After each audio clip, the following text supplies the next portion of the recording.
What does a product designer actually do? In today's video, I'm going to share everything including product, project, people, product design skill you need to know as a product designer. So let's jump into this comprehensive app. Let's talk about the product first. As a UX designer or product designer, we might designing for either the external product or internal products. For internal products, the most familiar products we know is the B2C product. For example, the consumer experience for YouTube audience, for the customer from the DoorDash who are ordering the food and placing the orders. And you might also designing for the B2C product for Airbnb, like guest experience. So this is what we call the B2C side of product we are designing for. However, if you think about this different type of platform like YouTube, DoorDash, Airbnb, they also have multiple players in their ecosystem. For example, we will have the content creator who are creating the video, posting the video on YouTube, and also the advertising agency who are going to post the ads on YouTube. And for the DoorDash, they also have the other side of the product for the driver who are going to deliver food for you, as well as like the platform for the merchant and restaurant owner who are going to managing and produce the order for the customer. The same apply to Airbnb. They have the experience for the host or for the rental management company to managing their Airbnb rental properties. All these things I mentioned in other sides of the business, not only we are going to designing the B2C product, but also we might also designing the experience for these kind of B2B areas.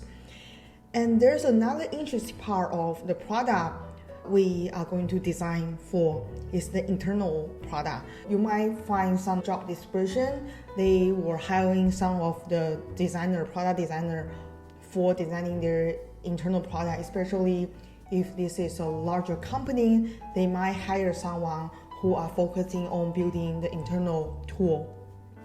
So who is the user we are designing for? For example, if you are a content creator who posts the video, they must have a tool for the admin team to check everything is legal or not before we finally publishing our videos on the YouTube platform. They must have a set of tools for the admin team to approve the video. For the internal product, we might designing for the sales team, like customer support team, and for some general employee tooling. They also hiring the designer to build a specific product to enhance the productivity and efficiency for their internal engineering team. One thing I want to call out here is some of the very successful internal products might become the external product. They have pretty good user feedback from their internal team, and the company see the potential revenue opportunity coming from this internal product. Let's moving into the people we are going to interact with. In the people category, I also separate it into both within your company and outside your company formats. Within my own organization, we have the design team and cross-functional partners. In our design team, we have design manager and design director, and we also have the IC, peer designer from different level, from junior to senior and staff principal level. We have the content designer, aka UX writer or the UX researcher on our design team to support the content design and UX research project. Additionally, you might hear design operation team if you are working in a larger company. But if you are the UX or product designer working at the startup company, definitely you will meet with your design manager as well as maybe other 1 to 2 designer on your team. You might not having the resource to working with any content designer, UX researcher. You might hear that as a UX designer or product designer, we spend more than 80% of the time on meeting with other designer or cross-functional team. I will talk about like different type of meeting. Within our design team, we will have the one-on-one with the design manager. For me, I usually have a weekly design one-on-one with my design manager. And for my design director, I might have a monthly or quarterly design check-in with my design director. And for IC designer, content designer, and UX researcher, it's really depending on how my current projects are interconnect with their projects. Sometimes I might have weekly check-in with the content designer, or sometimes I just have a monthly regular check-in to see how their projects are going on if we don't have much overlap with each other's projects.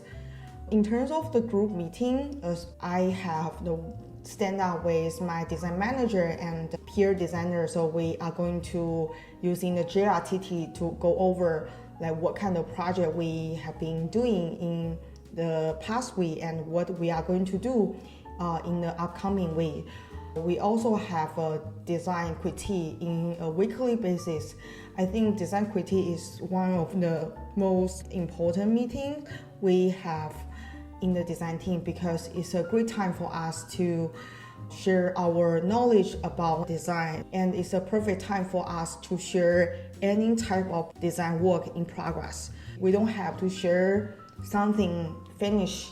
We can share anything like user flow, wireframes. I also have design jams with my peer designer so we can brainstorm the idea together. Another type of group design meeting is the design share out with senior design leadership.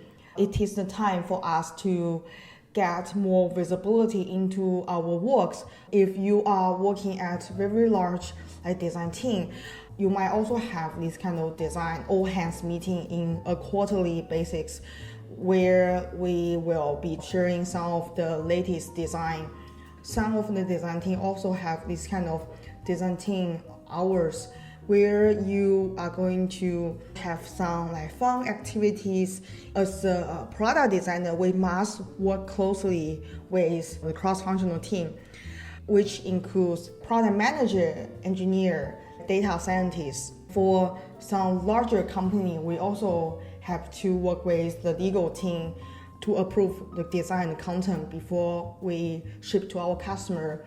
Also product marketing team who are responsible for the marketing website design. And the rest of the cross-functional team you might encounter is the sales team, customer support teams, admin team, operation teams. If you are working in a project that with limited resource to do any research, talking to the sales team or customer support, customer service team is the perfect way for us to gather some potential customer insight because they are the folks who are talking to our target user in a day-to-day basis. The most common stakeholder I interact with is the product manager and engineers or the data scientists. For our meeting with the cross-functional teams, we will have one-on-one. I have the weekly one-on-one with my product manager and bi-weekly meeting with my engineer. I also have those stand-up with the product manager and engineer if I'm working close with them for a certain project. We also have the project planning meeting, and there's another type of meeting designer are doing on a day-to-day basis is the design review. You present your design and ask for feedback from your cross-functional team to see if they have any technical or business feedback or questions on your design update. There's another type of design review, the project approval design review from the senior product leadership. We sometimes lead some workshop or we will run design sprint. We also have the testing meeting with our engineering team if they are doing the QA of our projects. There's another meeting, the ritual meeting. Usually after a quarter, we sit down together and talk about what we learned, what was challenged, what we could do better, and what kind of key takeaway we can carry from this project to the future project. Another Interesting meeting is the launch and learn. Usually it's the knowledge shares from everyone. So if you are the designer, you can share a quick Figma tutorial to teach your product manager or engineer to use the Figma.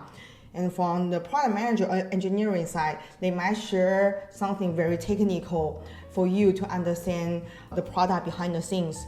We might also have the meeting with other design teams in another org, or we might also need to check with the cross-functional team at other orgs, especially if you are building a product or feature that interconnect with other product areas within your company. For example, if YouTube is changing the thumbnail, I think it will be a very collaborative effort from the design team at both consumer side experience and content creator side of the experience, because they need to make sure that the design change they have should be consistent across their different type of products. So if you got the chance to working with this kind of larger size of project that impacts the entire ecosystem, you will be working with other design team and cross-functional teams outside your org. We might also talk to or meet with the people outside our company. In some scenario, we might hire the design agency or research agency to help us maybe building the very first branding guideline for our marketing website, or helping us redesigning the entire design systems. If this is a high priority project, we might also get the budget to work with this research agency to conduct research for high-level product strategy. We might also talk to the user and conduct user research or user interview. For the projects, I also separate it into the project type and project size and complexities. Let's talk about the project type. The first one is the product focus, like how we are going to working on either like B2B, B2C, or internal product focus design projects. We might designing for something from 0 to 1, a completely new product or feature.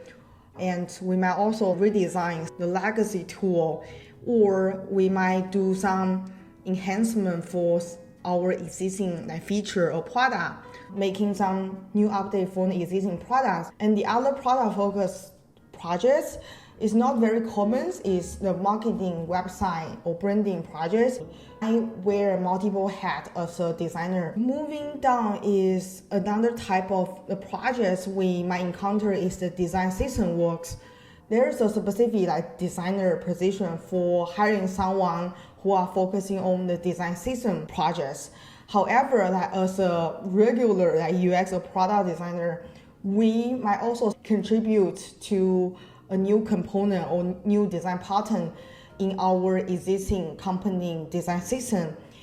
Sometimes we might also contribute to the guidelines and toolkit for our internal design system. The other type of design work is the design team's operation works. For example, you might be the designer who are responsible for sending the monthly design team newsletter to the rest of the team. Or you might also spend some time creating some sort of template, organizing events, offsite meeting, or team times. You might also spend some sort of time on building up the design community within your company, and also offering some mentorship to mid-level or junior designer. The majority of our time we spend on the project will be the product focused projects. And the rest of maybe 10% of the work is the design system or design team operation project. For the project size and complexity, we have the projects from a very small size project where everything is well defined. It's very simple and straightforward. We might also encounter the medium to large project where the project scope is kind of a little bit ambiguous, and you have to do some sort of research at the beginning to figure out what is the right problem to solve. if you are tackling with ambiguous like projects. Some design team, they might offer this kind of weekly office hour to allow any engineer or product manager to ask questions or ask for help on some quick feedback on their projects. Some of the requests from the office hour might turn into a bigger like projects. By understanding product, project, and people, it's easier for us to talk about like what kind of skill as a product designer or UX designer we should have. Let's talk about the hard skill first, because everyone should be very familiar with the hard skill. Like interaction design, UX design, how we enhance the information hierarchy and simplify the user flow, and how we do the micro interaction and prototyping in Figma, and how we build accessible products. I think as a UX and product designer, it's really important for us to have a foundation in visual design, such as how we can apply appropriate typography, color, layout, illustration, icons to our UX design projects, and how we can leverage this kind of visual communication skill to design our presentation. And there's another skill is about the UX research, including how we can conduct user testing, user interview, and how we can turn what we learn from this research session into actionable research insight. The more senior you are, the more strategy type of work you are going to do. What does the strategy means is how you can have deeper understanding about the company missions, teams, or project OKRs, business goals and needs, and use design to have a great impact or positive outcomes on your business, and how we can help our product manager build and establish the product roadmap in the next quarter, and how we can see our products in a more system level, and how we can build a product or feature that can be connect and consistent across the whole ecosystem within our company's products. Moving into the soft skill is communication, and the other one is collaboration. And for the communication buckets, we have verbal and written communication skill. For the verbal communication, again, we will do a lot of presentations, a lot of design review, and leading different meetings or workshops with both our design team or cross-functional team. The other thing is the feedback, how we can provide the feedback to other designers and how we can respond to feedback. Sometimes you might also spend a time on creating the design brief for your projects, and how you document your design work, design decision in a written format. We have so many stakeholder, cross-functional partner. So collaboration is very important, like how we can get alignments with other cross-functional team for any design decisions, and how we can deal with disagreement, conflict, and critical feedback, and how we can facilitate the remote or in-person collaboration. The last one is the invisible skill, including curiosity, empathy, and also the growth mindset. Thank you so much for watching today's video, and please comment, like this video, and subscribe my channels, and stay tuned for more UX design related content. Have a great evening and see you next time. Bye.